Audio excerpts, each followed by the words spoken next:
What's up, techies? I've got iDeaUSA's IDEA 10 Plus Android tablet. Let's go ahead and take a look around the box before we get it unboxed. And it's a pretty nice little setup. It's a, kind of like a premium cardboard, if, if that makes any sense. On the side, you got some of your specifications, and that's about it. So we can go ahead and open this on up.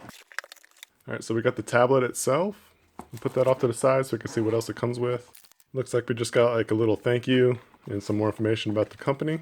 We've got our user guide. We've got a micro USB cable. We've got an OTG cable. I really like that these companies include that. We've got our power brick, and that's about it. Once you get to the tablet itself, you got some introductory kind of information on the front. It's actually a screen protector, and I'll show you that in just a second, but let's take a look around the device a little bit more before we do that. On the side here, you got your power button. You got a reset, so a little pinhole in case you need to reset the device. 3.5mm headphone jack, your USB cable, you got an HDMI connection, an escape button, and also a microphone. On this other side, you can install your SD card, and it goes up to 32 gigs, I believe. On the back, you get some more information about the company. You got your speaker, and this is like more of like a flat kind of finish, so I like that. I don't like glossy designs because usually gloss means that's going to leave a lot of fingerprints.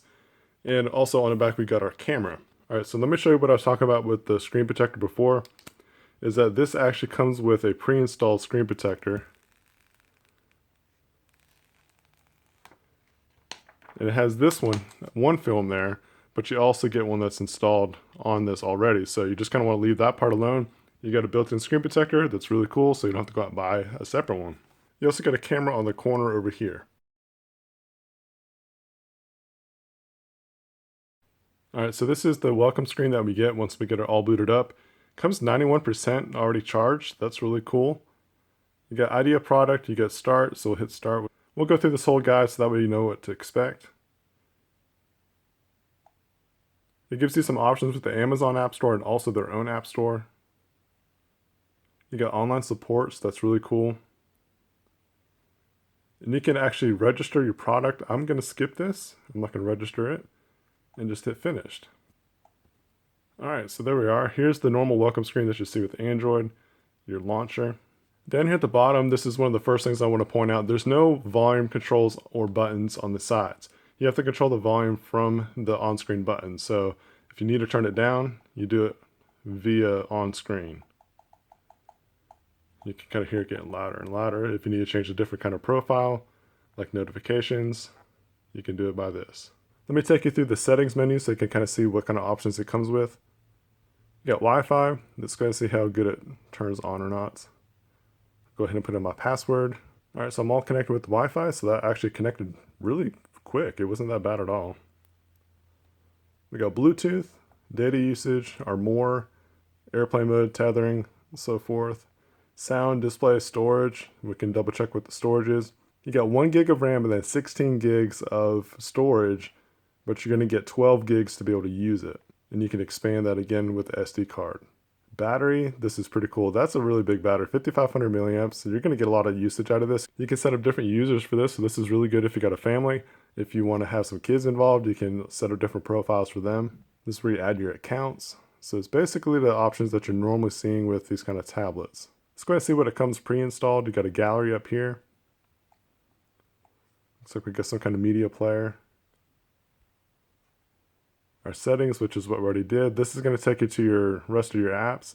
Google Music, Chrome, and then your camera. So I never tag my location with stuff. I don't like doing that.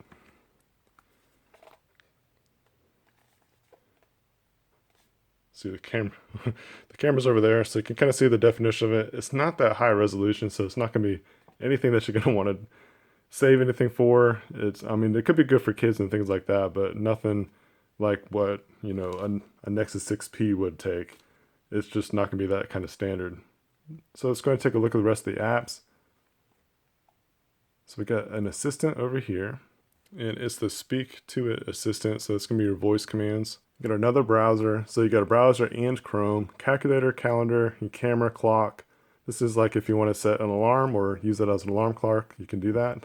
Got your download. So if you download anything, you can find it directly right there. You can set up your email. That's aside from Gmail. You got a file manager, your gallery, your Gmail app, Google settings. This is the IDEA app, so I'll let you see what that looks like so that we can kind of see what it is. Just hit OK. And you're going to have to log in. So you can log in using Facebook, so that's pretty cool. It's just going to give you some different apps that you can use with this tablet. Our idea welcome, that's what we saw before. For the most part, this seems really responsive. Like it's bouncing between apps really well. Got Google Maps. Play music, play store, your settings, sound recorder, video player, and then voice search. Once you log into your Gmail account, you can go to the Android Play Store, or you can use the Idea apps and you can download more apps to have some fun. Remember, it's 16 gigs on board, so you're going to get a decent amount of apps that you can use with it. But I would definitely recommend getting an SD card that's up to 32 gigs. That just expands it that much more, so you can put more content on here, more apps. If you want to put on some movies, music, and so forth, you have plenty of space to use. I'll leave a link down below, some recommended SD cards if you're interested in that. Let's go to the browser real quick, kind of show you the experience with that. I'm not going to sign into anything right now. Let's go to my blog and see what it looks like. Just kind of see the responsiveness and see how quick it loads, what the screen looks like, how it responds, things like that. All right, so it loads up mobile friendly, so that's pretty cool. And this is actually, it's a good size for reading. I like how it just seems like a nice, comfortable reading. Now, it's not loading as fast as I would like. I will say that I'm on the other side of the house with my Wi-Fi connection, so it's not the best Wi-Fi in the whole world, so I kind of have to give it a little bit of forgiveness. But it seems like it loads up relatively okay. Not the best, but it could be better. But this is actually really ideal for anybody that's using a tablet for reading. Like if you like to read articles, like something over at my website, or even an e-reader. You can download the Kindle app from the Play Store. You'll be able to read all your ebooks. So that's another nice feature of this. It's actually kind of thin, like wide ways, this way. One of the things as far as like holding it, I do have big hands, but this is a 10-inch tablet, and I'm able to hold it this way without any kind of like strain or anything like that. I know an iPad is going to be a lot wider than this, and it's not a bad thing, but if you want to be able to hold a 10-inch tablet, you can still hold it with one hand if you need to. But for the most part, I'm really not too disappointed in this. It flips between screens, it loads apps, relatively quick. It's not that bad of a tablet. I'll leave a link down below in the description if you're interested in picking this up for yourself. This would actually make a pretty good, starter tablet for somebody that's not really ready to dive into a really expensive tablet. This is a good option. If you're looking for an e-reader, but you want more than just the e-reader, this is another good option for you because you're going to get, full tablet capabilities. You're able to download whatever's in the Play Store. You can even watch a few movies and play a few games on here. I wouldn't say you're going to be able to do anything that's like heavy gaming or anything like that, but still be able to enjoy some pretty fun ones here and there. Thanks guys for watching. I do appreciate it. Please give a thumbs up if you enjoyed this video. Also, don't forget to subscribe to this channel so you can see other videos like this. And until then, stay techie.